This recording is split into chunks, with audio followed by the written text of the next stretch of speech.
पिछले वीडियो में आपको बताया गया था कि अगर बॉडी के अंदर कार्बोहाइड्रेट्स की कमतरता है तो बॉडी उस समय लिपिड और प्रोटीन का यूज़ करती है एनर्जी प्रोडक्शन के लिए।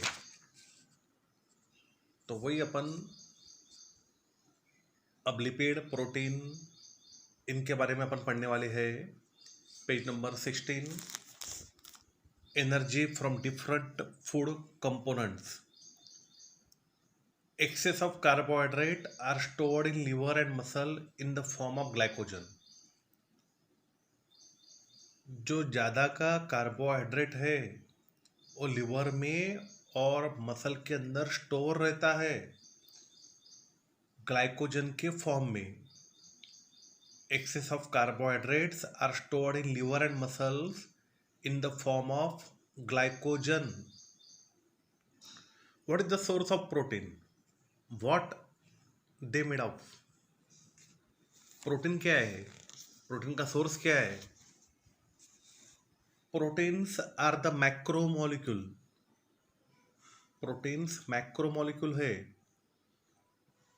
Form by bonding together many amino acid.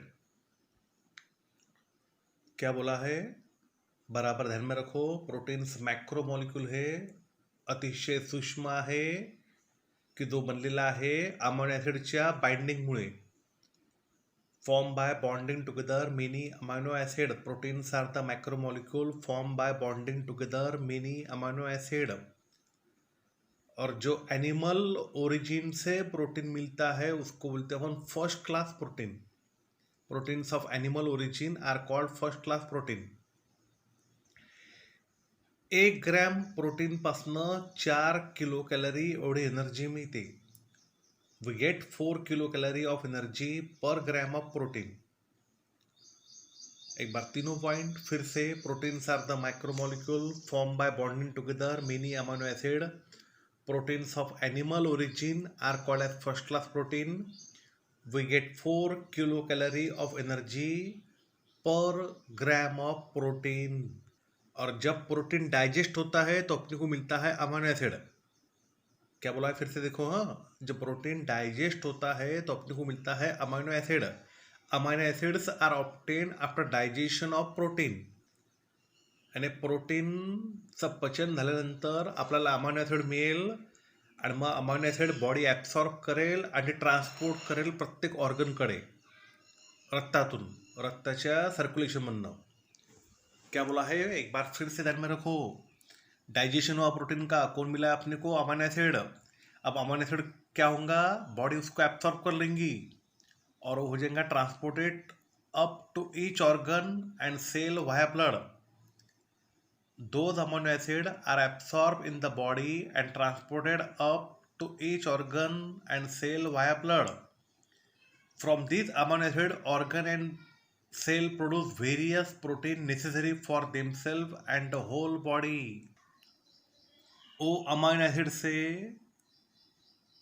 Organs और सेल अलग अलग प्रोटीन तैयार करेंगे कि जो उनको जरूरत है या अपने पूरे बॉडी को जरूरत है।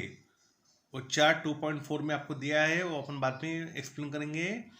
पहले फिर से क्या बोला है एक बार बराबर ध्यान में रखो, घाई करायची नाही, नीट समजून घ्या। प्रोटीनचा पॅरेग्राफ पाहतो आपण की डायजेशन झालं प्रोटीनचं, मिळालं अमायनो ॲसिड। अमायनो ॲसिड गेला, अमायनो ॲसिड ॲब्सॉर्ब केलं बॉडीनी आणि तो गेल्यानंतर गेला प्रत्येक ऑर्गनमध्ये, सेलमध्ये via blood. Those amino acid are absorb in the body and transported up to each organ and cell via blood. समजलं? अमायनो ॲसिड पोचला ऑर्गनपर्यंत, सेलपर्यंत। आता ते ऑर्गन आणि सेल व्हेरियस प्रोटीन्स तयार करतील की जे त्यांना गरजेचे आहे आणि पूर्ण बॉडीला गरजेचे आहे। बार बार पढ़ना, बराबर देख लो वीडियो। नहीं समझे तो फिर से रिवाइंड करके देखो, लेकिन आपको समझ में आना चाहिए। अब यहाँ पे कुछ अपने को चार्ट दिए, तो एक ही चार्ट है 2.4 में, वो देखो बराबर। अमीनो एसिड कौन कौन सा प्रोटीन तैयार करता है? अमीनो एसिड एकदम टॉप पे देखो आप, स्किन।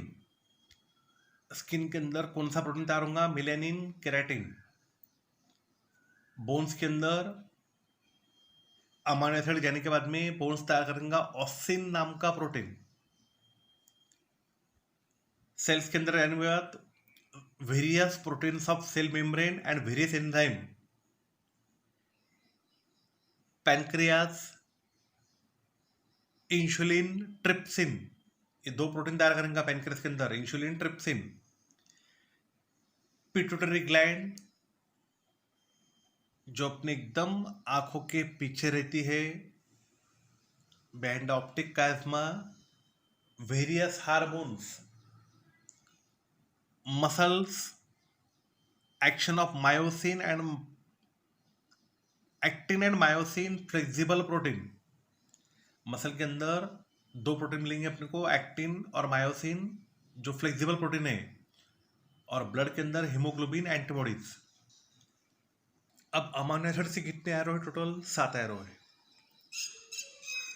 तो ध्यान में रखना, एक शॉर्ट फॉर्म 2 बार पी है, पैनक्रियास, पिट्यूटरी ग्लैंड, लिख लो बराबर। हाँ, 2 बार पी है, 2 बार डबल पी है, बोन्स, ब्लड।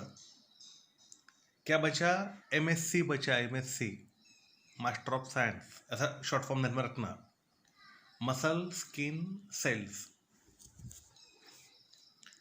इस चार्ट ध्यान में रखने के लिए बराबर ध्यान में रखो, double P pancreas, pituitary gland, double B blood, bones.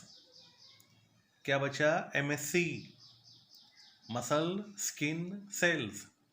और जो ऑर्गन ने जो प्रोटीन किया है उसको बराबर लर्न करने का है। ये चार्ट बराबर लर्न करो, सब बच्चे करते हैं, अपन उनसे आगे होने चाहिए। अपन भी लर्न करो, बाद में करेंगे, एग्जाम के समय करेंगे, ऐसा मत करो। अभी दिया है तो अभी लर्न करो, और आगे चल के जब रिवाइज करेंगे तो अपने को इजी जाएगा। अरे अपना तो ये सब हो चुका है, ऐसा अपने को लगेगा।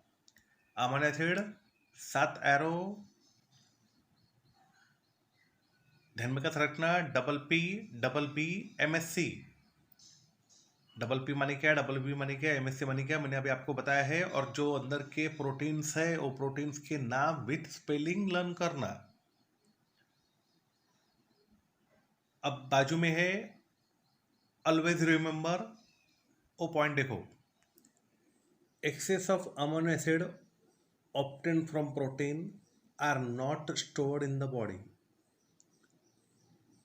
जो अपने को अमाइनो एसिड मिला है प्रोटीन से, वो अपने बॉडी में स्टोर नहीं रहता है। जो ज़्यादा का अमाइनो एसिड मिला है प्रोटीन से, वो बॉडी में स्टोर नहीं रहता है। Excess of amino acid obtain from protein are not stored in the body, वो ब्रोक डाउन होता है। अमाइनो एसिड ब्रेक डाउन होगा, दे आर ब्रोकन डाउन, और वहां से अपने को अमोनिया मिलेगा। अमोनिया फॉर्म होगा और eliminate out of the body. फिर से एक बार repeat, excess of amino acid obtain from protein are not stored in the body. Excess of amino acid जो अपने को प्रोटीन से मिला है वो अपने बॉडी में स्टोर नहीं होगा, वो ब्रेक डाउन होगा, अमोनिया मिलेगा, अमोनिया अपने बॉडी में से बाहर चले जाएगा। They are broken down and ammonia form is eliminated out of the body. If necessary, अगर जरूरत है, excess of protein are converted into other useful substance like glucose through the process of gluconeogenesis. काय सांगितलं NEET लक्ष द्या. समजा गरज आहे आपल्या बॉडीला, तर प्रोटीनचं रूपांतर होईल दुसऱ्या युजफुल सबस्टन्समध्ये, त्याला म्हणतो आपण ग्लुकोज. आणि प्रोसेसचं नाव आहे ग्लुकोनिओजिनेसिस. ग्लुकोनिओजिनेसिसचा अर्थ होतो की प्रोटीनचं रूपांतर होते युजफुल सबस्टन्स म्हणजेच ग्लुकोजमध्ये, and process is known as gluconeogenesis. एक बार फिर से ये पैराग्राफ बराबर ध्यान में रखो. एक्सेस ऑफ अमीनो एसिड जो अपने को प्रोटीन से मिला वो बॉडी में स्टोर नहीं रहेगा, वो ब्रेक डाउन होगा, उससे अपने को अमोनिया मिलेगा और अमोनिया बॉडी के बाहर चले जाएगा। अगर जरूरत है बॉडी को तो एक प्रोटीन का रूपांतर होगा यूजफुल सब्सटेंस यानी ग्लूकोज में, और वो प्रोसेस का नाम है ग्लूकोनियोजिनेसिस। प्लांट प्रोड्यूस करता है नेसेसरी अमीनो एसिड मिनरल से। कौन सा mineral? De novo. Plant produces necessary amino acid from minerals de novo. De novo आहे मिनरल्स आहे, त्याच्यापासून प्लांट तयार करतो necessary amino acid and thereby produce different proteins. फिर से एक बार रिपीट, प्लांट प्रोड्यूस कर रहा अमीनो एसिड कहाँ से? मिनरल से. मिनरल का नाम क्या है? De novo. And thereby उसके पास से फिर अलग अलग प्रोटीन तैयार होंगे. An enzyme. अब कौन सा एंजाइम है? रूबिस्को. रूबिस्को का लॉन्ग फॉर्म आपको स्क्रीन पे दिया है अभी, बराबर ध्यान में रखो. राइबोलोज 1,5 बायफॉस्फेट कार्बोजाइलेज ऑक्सिजिनेज एन्झाईम. नीट लिहून ठेवा, पुढे जाऊन भरपूर तुम्हाला याचं काम आहे. Enzyme rubisco present in the plant chloroplast is most abundant protein found in nature. नेचरमध्ये सगळ्यात जास्त प्रोटीन कोशामध्ये आहे, तर एन्झाईम रूबिस्कोमध्ये आहे. आणि ते कुठे आहे? Plant क्लोरोप्लास्टमध्ये. An enzyme Rubisco present in the plant chloroplast is most abundant protein found in nature. अब अपन ये पूरे टॉपिक में क्या देखा? ये पूरे टॉपिक में देखा अपन ने प्रोटीन, बाद में प्रोटीन कौन कौन से ऑर्गन से, कौन कौन से सेल से प्रोटीन मिलता है, और अलग अलग अपन प्रोटीन देखा चार्ट में, और बाद में ऑलवेज रिमेंबर के पॉइंट देखे. अब इसके बाद में टॉपिक चालू होने वाला अपना lipid. The substances form by specific chemical bond between fatty acid and alcohol are called as lipids. The substances form by, substances तयार होतो आहे, केमिकल बॉन्ड आहे दोघांच्या मधात, फॅटी एसिड आणि अल्कोहोलच्या मधात, त्याला म्हणतो आपण लिपिड. एक लक्षात ठेवायचे, जशी आपण प्रोटीनची वरची definition, proteins are the macromolecule form by bonding together many amino acid. Proteins of animal origin are called as first class protein. आणि हे lipid, the substance form by specific chemical bond between fatty acid and alcohol are called as lipid. ये दोनों definition, protein, lipid, vitamin, इसके बाद में जो जो आएगा डेफिनेशन, ये बराबर टिक मार करके रखना और इसको एज इट इज लर्न करना. The substance formed by specific chemical bond between fatty acid and alcohol are called as lipid. Digestion of lipid consumed by us is nothing but their conversion into fatty acid and alcohol. and जब lipid का digestion होगा तो मिलेगा दो चीज, fatty acid और alcohol. And fatty acid और alcohol में उसका रूपांतर होगा. Digestion of lipid consumed by us is nothing but their conversion into fatty acid and alcohol. Fatty acid absorb होईल आणि तो डिस्ट्रीब्यूट होईल पूर्ण बॉडीमध्ये. Fatty acid are absorb and distributed everywhere within the body. आणि त्या फॅटी ॲसिडपासून different cell produce various substances necessary to themself. And from those fatty acids, different cell produce various substances necessary to themselves. एक बार फिर से सबके सब point बराबर देखो लिपिड्स के. The substance formed by specific chemical bond between fatty acid and alcohol are called as lipid. Digestion of lipid means lipids converted into fatty acid and alcohol. Fatty acid absorb up and distributed everywhere within the body. और वो fatty acid से different cell various substances बनाते हैं जो उनको ज़रूरत रहती है. From those fatty acid different cell produce various substances necessary to themselves. Example, the molecules called phospholipid which are essential for producing plasma membrane are form from fatty acid. क्या बोला है? ध्यान में रखो. कौन सा मॉलिक्यूल? फॉस्फोलिपिड. फॉस्फोलिपिड से क्या बनता है? प्लाज्मा मेम्ब्रेन बनता है, और फॉस्फोलिपिड किसने तैयार किया है? फैटी एसिड ने। समझा? The molecule called phospholipid which are essential for producing plasma membrane are form from fatty acid. Beside, fatty acids are use for producing hormones. Fatty acid hormones पण तयार करतात, लाईक प्रोजेस्टेरॉन, इस्ट्रोजेन, टेस्टोस्टेरॉन. हे तिन्ही hormone आपण मागच्या chapter number 3 मध्ये आपण पाहिले होते. Progesterone, estrogen, testosterone, aldosterone and the covering around the axon of nerve cell. Nerve सेलची covering axon and the covering around the axon of nerve cell. Covering around the axon of nerve cell. Fatty ॲसिडचा वापर अजून होतो hormones तयार करण्याकरता. Hormones कोणते? तर progesterone, estrogen, testosterone, aldosterone. Tape लक्षात ठेवा, TAPE. T stand for testosterone, A stand for aldosterone, P stand for progesterone, E stand for estrogen. And covering around the axon of nerve cell. 1 gram लिपिडपासनं 9 kilo calorie एवढी energy मिळते. तर आपल्याला प्रोटीनपासून मिळाली होती 4 किलो कॅलरी एवढी energy. We get 9 kilo calorie of energy per gram of lipid.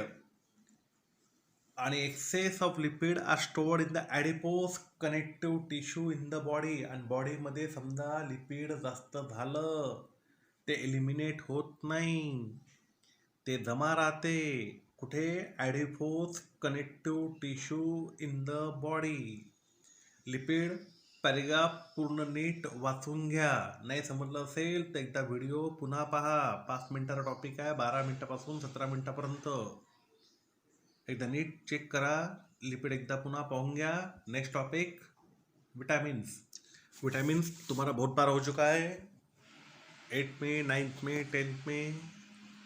Vitamins are the group of heterogeneous compound. Hetero stand for different. Vitamins are a group of heterogeneous compound of which each is essential for proper operation of various processes in the body. प्रत्येक विटॅमिनची गरज आहे. कशा करता? Proper operation of various process in the body. Vitamins are a group of heterogeneous compound of which each is essential for proper operation of various processes in the body. There are 6 types of vitamin. 6 प्रकारचे vitamins असतात. A, B, C, D, E, K. A, B, C, D, E, K. उसमें का ADEK. Vitamin ADEK ये fat soluble है और B और C water soluble है. फिर से एक बार रिपीट. विटामिन्स का, vitamins are a group of heterogeneous compound of which each is essential for a proper operation of various processes in the body. 6 type से विटामिन्स रहते हैं. A, B, C, D, E, K. उसमें का ADEK fat soluble vitamins और BC water soluble vitamins. Krebs cycle glycolysis में अपन ने देखा था कि अपने को एनर्जी मिली थी FADH2 NADH2 के फॉर्म में. तो उसके लिए प्रोडक्शन के लिए भी FADH2 NADH2 प्रोडक्शन के लिए भी विटामिन की जरूरत रहती है. We have seen that FADH2 and NADH2 are produce in the processes like glycolysis and Krebs cycle. Vitamin like कौन सा विटामिन? राइबोफ्लेविन, जिसको बोलते अपन विटामिन B2. इसके दोनों नाम ध्यान में रखना. हाँ, मैच द पेयर में या कहीं पे भी आ सकते हो, ऑड मैन आउट में भी आ सकते. Riboflavin vitamin B2, nicotinamide vitamin B5 respectively are necessary for their production. and riboflavin होना FADH2 के लिए और NADH2 के लिए होना nicotinamide विटामिन B5. तो कहीं जाके वो एनर्जी तैयार मिलती है अपने को NADH2 FADH2 NADH2 मिली अपने को ग्लाइकोलिसिस क्रेब्स साइकिल में. Vitamins like riboflavin and nicotinamide respectively are necessary for their production. Riboflavin, vitamin B2, nicotinamide, vitamin B5. Vitamin का पैराग्राफ बहुत ही इजी है, बराबर ध्यान में रखना. There is about 65 to 70% water in our body. आपल्या बॉडीमध्ये 65 ते 70% पाणी असते. Each cell contains 70% water weight by weight. हर एक सेल में 70% वाटर रहता है वजन से. ब्लड प्लाज्मा के अंदर 90% वाटर रहता है. Functioning of cell and thereby whole body disturb even if there is a little loss of water from the body. थोड़ा भी पानी की कमतरता हुई तो फंक्शनिंग ऑफ द सेल, और सेल माने पूरी बॉडी का ही, ये पूरा डिस्टर्ब हो जाता है. करके वाटर क्या है? इसेंशियल न्यूट्रिएंट्स है. Hence water is an essential nutrient. ये गिव रीजंस आपको आ सकता है why water is an essential nutrient. तो ये उसका जो दिया अपने को आंसर पूरा लिखने का है, ये अपने एक्सरसाइज में नहीं दिया है, लेकिन इसको बराबर ध्यान में रखने का है. फिर से एक बार रिपीट. बॉडी के अंदर 65 to 70% वाटर, सेल के अंदर 70%, ब्लड प्लाज्मा 90%. थोड़ी बहुत भी पानी की कमतरता हुई तो फंक्शनिंग ऑफ सेल और अपनी पूरी बॉडी की डिस्टर्ब हो जाएगा. करके वाटर को इसेंशियल न्यूट्रिएंट्स बोलते हैं. Along with all above mention nutrients, अभी तक अपन ने क्या देखे? सब न्यूट्रिएंट्स देखे. कौन से देखे? पहले देखा प्रोटीन, बाद में देखा लिपिड, बाद में देखा विटामिन्स, अभी देख रहे थे अपन वाटर. ये सब न्यूट्रिएंट्स. तो ये हो गए क्या? ये सब न्यूट्रिएंट्स तो जरूरत है ही. इसके बाद में और ना अपने को fibres. Along with all above mention nutrient, fibres are also essential nutrients. Fibre भी इसेंशियल न्यूट्रिएंट्स है. However they help in the digestion of other substances. And fibrous food जो रहता है, जो आपकी अभी आपको जो चार्ट दिख रहा है, वो सब फाइबरस फूड है. ये हेल्प करता है डाइजेशन ऑफ अदर सब्सटेंसेस, और जो पचा हुआ नहीं है उसको बाहर निकालने में. And digestion of undigested substance. अपने को फाइबर्स मिलते हैं वेजिटेबल, फ्रूट्स और सेरल्स से. We get fibres from leafy vegetable, fruits and cereals. आपल्याला भाजी, फळं आणि कडधान्य यांच्यापासनं फायबर्स मिळते. एकदा पुन्हा फायबर्सचा पॅरेग्राफ रिपीट.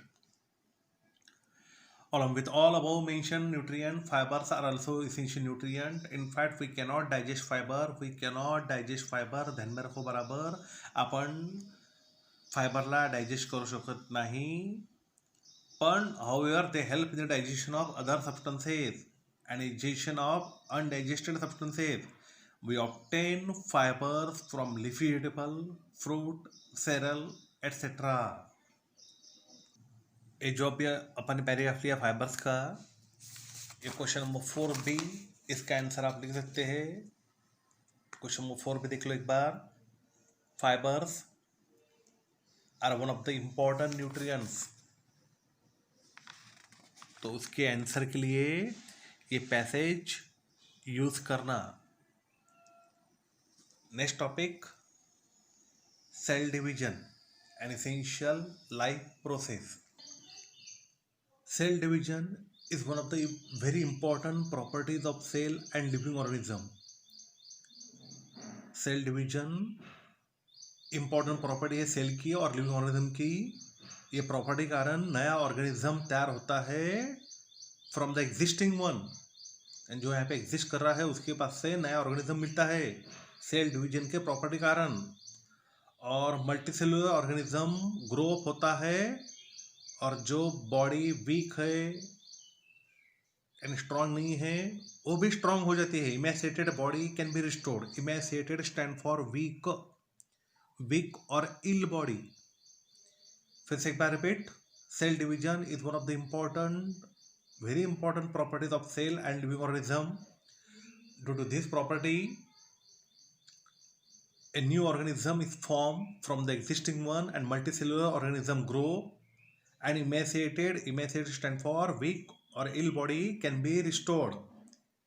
सेल डिवीजन रहता है दो टाइप का, मायटोसिस अँड मिओसिस. सेल डिव्हिजनचे दोन प्रकार असतात, दोन टाईप असतात, मायटोसिस मिओसिस. आता मायटोसिस मिओसिसच्या डेफिनेशन तुम्ही लिहून ठेवा. मी काय सांगतो आहे तुम्ही नीट लिहून ठेवा आणि प्रॉपरली लर्न करा, म्हणजे आपल्याला पेज नंबर 18-19चा जो टॉपिक आहे तो समजायला बरा होईल. तुम्ही लर्न नाही केले तर फार तुम्हाला तो टॉपिक समजायला हार्ड जाऊ शकतो. Better way learn it properly. पहले बराबर लिख लो अपने पास, रफ में लिखो लेकिन अच्छी तरह से लिख लो. Mitosis, a type of cell division that results in two daughter cell DAU-GSTR.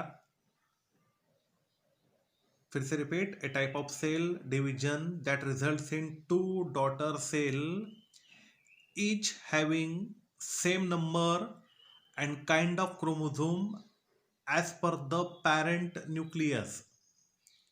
एकदा नजर समजली तर पुन्हा रिवाइज करून पुन्हा हा व्हिडिओ पहा आणि मायटोसिसचे डेफिनेशन नीट लिहून घ्या. Next meiosis, a type of cell division that results in 4 daughter cell. वरती आपण 2 डॉटर सेल लिहिलं होतं, आता 4 डॉटर सेल लिहितोय मिओसिसमध्ये. A type of cell division that results in 4 daughter cell each with half the number of chromosome. पहले काय होतं, same number and kind of chromosome at the parent nucleus. अब क्या हो गया यहाँ पे, अब यहाँ पे हो गया each with the half the number of chromosome, half the number of chromosome. फिर से repeat, meiosis a type of cell division that results in 4 daughter cell each with half the number of chromosome. यानी cell division के दो type से, mitosis meiosis. Mitosis होता है body cell में, body cell stand for somatic cell. और stem cell, stem cell माने क्या, ऐसे बहुत बच्चों को क्वेश्चन आता है कि what do you mean by stem cell. मैं जो कुछ बता रहा हूँ, जो डेफिनेशन बता रहा हूँ, जो मैं टॉपिक बता रहा हूँ, जिसको आप अंडरलाइन करो और बराबर लिख के रखो. एंड आपको जब मैं नेक्स्ट टॉपिक एक्सप्लेन करूंगा तो आपको इसी जाएगा. स्टेम सेल लिख लो बराबर. Stem cell is a cell with the unique ability to develop into specialised cell type in the body. फिर से repeat, a stem cell is a cell with the unique ability to develop into specialised cell, unique ability to develop into specialized cell type in the body. Mitosis होते somatic सेलमध्ये आणि stem सेलमध्ये. Stem cell भेटतात तुम्हाला bone marrow बनणं किंवा अंबेलिकल cord, मुलाच्या जन्माच्या वेळेस त्यातनं सुद्धा स्टेम सेल मिळते. आणि त्याच्यामध्ये युनिक प्रॉपर्टी असते की त्यापासून एक स्पेशलाइज सेल टाइप आपल्या बॉडीमधला तयार होतो. मिओसिस होते जर्म सेलमध्ये. जर्म सेल असे सेल की जे रिप्रोडक्टिव्ह सेल तयार करतात, म्हणजेच गमिट्स तयार करतात. अब जर्म सेल की डेफिनेशन लिख लो. मैंने आपको माइटोसिस की डेफिनेशन बताया, मियोसिस की बताया, स्टेम सेल की भी बताया, अब जर्म सेल की बता रहा हूँ. Germ cells are the cells that create reproductive cells called gametes. Germ cells are the cell that create or produce reproductive cells called gametes. Before study of cell division, we should know the structural organization of cell that we have studied earlier.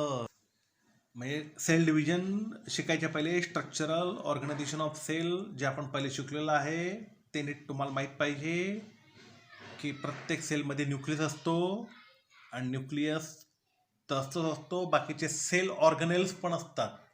Mitochondria आहे, endoplasmic reticulate आहे, हे सगळे different cell organelles असतात. हे each cell has a nucleus beside other cell organelle are also present. Let us study the cell division with the help of information. Before any type of cell division, the cell develop its chromosome number present in its nucleus.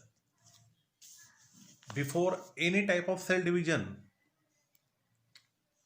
कोणतंही cell division व्हायच्या पहिले the cells develop its chromosome, क्रोमोझोमचा number तो develop करतो present in its nucleus. समजा chromosome असतील 2n म्हणजे diploid, 2n number of chromosome is the present in the cell before cell division, then it will become doubled means tetraploid. Tetraploid means 4n number. फिर से एक बार repeat, before any type of cell division the cell develop its chromosome number present in its nucleus. That is if chromosome number is 2n, chromosome number 2n है, it is develop up to 4n. तो ये जो topic अभी तक मैं जो पढ़ाया है, protein, lipid, vitamin, water, fibres और ये सेल डिवीजन का स्टार्टिंग, इसको बराबर पढ़ लो. नेक्स्ट वीडियो में अपन माइटोसिस डिटेल में देखने वाले हैं. तो ये टॉपिक पहले लर्न कर लो, पेज नंबर 16-17, यानी आपको नेक्स्ट टॉपिक समझने में बहुत इजी रहेगा.